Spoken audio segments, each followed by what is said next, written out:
Halo, kembali lagi dengan saya Gary dari By Gary. Kita udah masuk ke chapter 3 ya dari seriesnya Gary's Art of Counting Basics ya. Judul di chapter kali ini adalah dasar dari liabilitas, teman-teman. Oke, apa itu liabilitas, teman-teman? Nah, liabilitas atau utang ya. Jadi di chapter 1 itu kita akan membahas harta, utang dan kekayaan bersih, teman-teman. Nah, utang ya, itu dalam akuntansi disebut sebagai liabilitas, teman-teman. Nah, jadi liabilitas atau utang ini kasusnya seperti aset dan harta, teman-teman. Liabilitas atau utang adalah istilah ya untuk satu hal yang sama. Oke.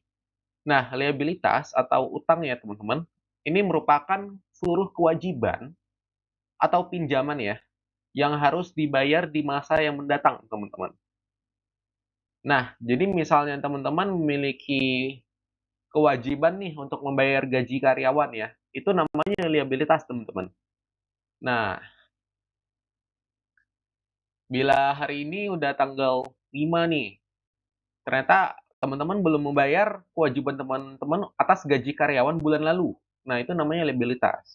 Lalu misalnya teman-teman ada meminjam uang nih dari misal keluarga, itu namanya juga liabilitas, teman-teman. Jadi memang utang itu adalah liabilitas, liabilitas adalah utang, teman-teman ya. Klasifikasi dari liabilitas, teman-teman. Klasifikasi ini artinya membagi ya, pembagian. Liabilitas itu secara umum dapat dibagi menjadi dua ya, teman-teman ya, yaitu liabilitas lancar, teman-teman. Nah, jadi sebenarnya liabilitas ini lebih sederhana ya untuk klasifikasinya daripada aset ya. Kalau liabilitas lancar itu bedanya dan liabilitas tidak lancar sangat-sangat gampang, teman-teman. Liabilitas lancar ya, itu adalah liabilitas yang diperkirakan bakal selesai dalam waktu 1 tahun, teman-teman. Misal seperti kewajiban untuk membayar gaji karyawan tadi, itu kan nggak mungkin teman-teman mau nunggak sampai 1 tahun lebih, teman-teman. Jadi udah pasti utang gaji tadi itu masuk ke liabilitas lancar, teman-teman. Nah, atau mungkin ya teman-teman ada eh, ini nih liabilitas yang akan jatuh tempo dalam setahun. Contohnya teman-teman misal berdagang handphone ya teman-teman ya, smartphone, itu kadang ya supplier atau vendor ya perusahaan yang menjual HP-nya ya, misal dari pabrik atau dari pedagangnya pabrik tadi itu bakal kasih kita produk itu kadang dikasih pinjaman, teman-teman. Dalam artian ya lu terima barang dulu, nanti masalah pembayaran bisa diurus dalam berapa hari kemudian. Jadi ada namanya terms of payment ya teman-teman ya. Ini jangka waktu pembayaran. Nah, apabila nih de- tagihannya itu jatuh tempo dalam 1 tahun ya teman-teman ya, itu namanya liabilitas jangka pendek, teman-teman, atau liabilitas lancar. Jadi eh, gampang banget untuk menentukan ya liabilitas lancar atau yang biasa juga disebut liabilitas jangka pendek, itu cuman cukup lihat apakah selesai sih dalam 1 tahun ya teman-teman ya. Nah, ini hal yang sama itu berlaku di liabilitas tidak lancar juga, teman-teman. Nah, liabilitas tidak lancar atau kadang orang coding itu sebutnya liabilitas jangka panjang ya teman-teman. Liabilitas yang tidak lancar ini adalah liabilitas yang diperkirakan ya selesai dalam waktu lebih dari 1 tahun, teman-teman. Nah, jadi ini kebalikan ya. Liabilitas yang diperkirakan selesai dalam 1 tahun, lebih dari 1 tahun, ini contohnya seperti ya teman-teman ya. Misal teman-teman utang sama orang tua nih, ya tolong dihindari ya apabila memungkinkan. Misal teman-teman utang sama orang tua, utangnya itu teman-teman janji nih, Bu, saya janji atau Bunda, saya janji saya bakal bayar nih dalam 2 tahun, atau teman-teman pinjam modal usaha dengan ayah nih, Pak, saya mau minjem 200 juta nih untuk buka usaha ini. Nah, saya janji bakal bayar dalam 2 tahun deh, Pak. Nah, ini contoh-contoh dari liabilitas yang tidak lancar, teman-teman. Artinya liabilitas jangka panjang ya.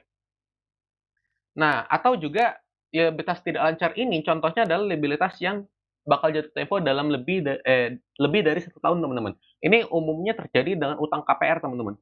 Atau juga utang-utang bank, atau mungkin teman-teman itu pinjam ya, meminjam sesuatu, udah ada jangka waktunya. Misal teman-teman cukup beruntung untuk menemukan vendor ya. Tadi kan kita ada sempat singgung vendor atau pemasok ya. Jadi misal teman-teman ini toko HP, teman-teman kan terima barang dari, supplier ya bahasanya ya. Nah, teman-teman terima barang dari mereka kadang kan dikasih pinjaman teman-teman. Kalau teman-teman ternyata beruntung nih, saya nggak tahu kenapa bisa beruntung ya, ternyata dapatnya vendor yang cukup baik, dikasih pinjaman 1 tahun, atau mungkin mereka kasih dana nih untuk renovasi toko 1 tahun, mereka bantu kita berkembang tokonya. Itu apabila ya temponya lebih dari 1 tahun, itu namanya likuiditas tidak lancar ya teman-teman ya. Jadi seperti utang KPR, habis itu mungkin teman-teman ada utang bank lainnya yang mungkin lebih dari setahun, itu semua likuiditas tidak lancar teman-teman ya. Nah, sekarang cara membedakan likuiditasnya teman-teman. Balik lagi, likuiditas ini adalah yang cukup sederhana menurut saya, hanya perlu lihat apakah selesai setahun, apakah jatuh temponya setahun, atau lebih dari setahun gitu teman-teman. Nah sekarang ada contohnya nih, utang pemasok atau vendor yang jatuh temponya 1 bulan. Nah teman-teman ini udah pasti, ini masuknya itu ke likuiditas lancar ya teman-teman ya. Habis itu ada utang dari kreditor ya, mungkin teman-teman minjem dengan siapa, itu dapat jatuh temponya 6 bulan ya. Nah, misal dengan pinjol ya, tapi diusahakan jangan dengan pinjol ya teman-teman ya. Tapi anggaplah teman-teman ada utang sama pinjol, itu dapatnya jatuh tempo 6 bulan nih teman-teman. Itu namanya likuiditas lancar teman-teman. Selama dia 1 tahun lebih kurang dari 1 tahun, apabila kurang dari 1 tahun namanya likuiditas lancar atau likuiditas jangka pendek teman-teman. Nah, sekarang kita masuk ke yang ketiga, utang dari lembaga leasing teman-teman. Dengan jatuh tempo 5 tahun. Misalnya teman-teman ya, merupakan perusahaan tambang batu bara nih. Teman-teman butuh alat berat ya. Alat berat, ekskavator, bulldozer, teman-teman butuh compact vibro. Nah, itu teman-teman biasanya ya, perusahaan-perusahaan ini mengajukan utang dengan leasing untuk pembelian dari unit-unit alat berat tersebut. Nah, ini biasanya ada yang 3 tahun, ada yang 5 tahun, beragam-ragam teman-teman, tapi umumnya itu lebih dari 1 tahun. Nah, jadi utang leasing ini biasanya liabilitas tidak lancar teman-teman, karena lebih dari 1 tahun. Nah, untuk teman-teman yang nomor 4 ya, ini pasti paling masuk akal deh teman-teman ya. Utang bank dengan jatuh tempo 20 tahun. Saya nggak tahu teman-teman menggadaikan apa atau teman-teman utang KPR, tapi utangnya dengan bank ya, misalnya lebih dari 20 tahun, ini udah pasti liabilitas tidak lancar teman-teman, karena lebih dari setahun. Nah, sekarang kita masuk ke uji pemahaman. Di sini balik lagi, bagian uji pemahaman ini untuk menguji ya, apakah teman-teman sudah paham dengan isi dari materi yang saya sampaikan di chapter yang sedang saya jelaskan ya teman-teman ya. Nah, uji pemahaman.